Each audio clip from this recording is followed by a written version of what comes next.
Dans cette vidéo, je fais suite à une autre vidéo sur la conversion des images en RVB, où je montrais que quand on a des images en RVB qui sont destinées au print, la bonne solution, si j'ouvre mon image dans Photoshop, ça n'est surtout pas de faire image mode CMJN. D'ailleurs, si je le fais, Photoshop me demande si c'est vraiment ce que je veux faire, hein. Il me propose autre chose qui serait de sélectionner un profil dans édition, convertir en profil, hein, parce que si je sais comment est-ce que mon document va être imprimé et sur quelle machine, l'imprimeur peut éventuellement m'avoir donné le profil qui va avec la machine, et là du coup la conversion quadri se fera beaucoup mieux et de façon beaucoup plus juste en passant par la fonctionnalité convertir en profil. Voilà. Le défaut que ça a de faire ça, c'est qu'effectivement, je perds mon image RVB. C'est-à-dire que je la transforme en quadri, hein, en faisant ça, et donc je réduis la gamme colorimétrique de l'image, hein, ce qui est bien pour l'impression, ce qui est surtout indispensable, je peux pas faire autrement. Par contre, je perds mon image RVB, et si jamais je voulais l'utiliser aussi pour un site web, bah, ce qu'il faudrait plutôt, c'est que d'abord j'enregistre un doublon de cette image avant de la convertir en quadri via un profil. Donc c'est une solution, mais ça n'est pas la seule.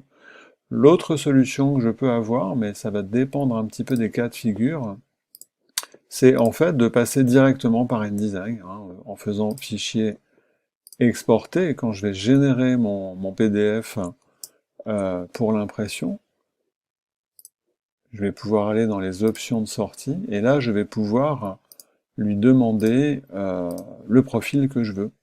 Ouais, et auquel cas, ça va bien sûr me transformer tout en PDF et toutes les images qui sont dedans, même si elles sont en RVB, ça va bien sûr les convertir en quadri via un profil, hein, donc d'une façon précise et juste. Et l'avantage que ça a, c'est que je ne touche pas à mes images de base qui sont en RVB.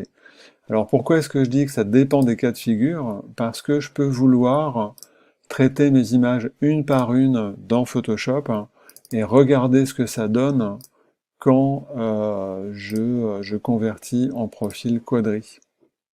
Je pourrais par exemple voilà, convertir celle-là, et puis considérer que à la conversion quadri, ça n'a pas fait un truc qui me plaît tellement, et vouloir relever un peu les contrastes dans le haut de l'image ou dans le bas, enfin faire une retouche qui soit personnalisée.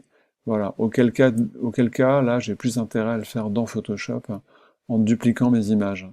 Mais si je suis à peu près sûr de ce qui va se passer via le PDF, bah effectivement, je peux à la fois gagner du temps et à la fois garder mes images en base RVB et les convertir via le PDF directement dans InDesign.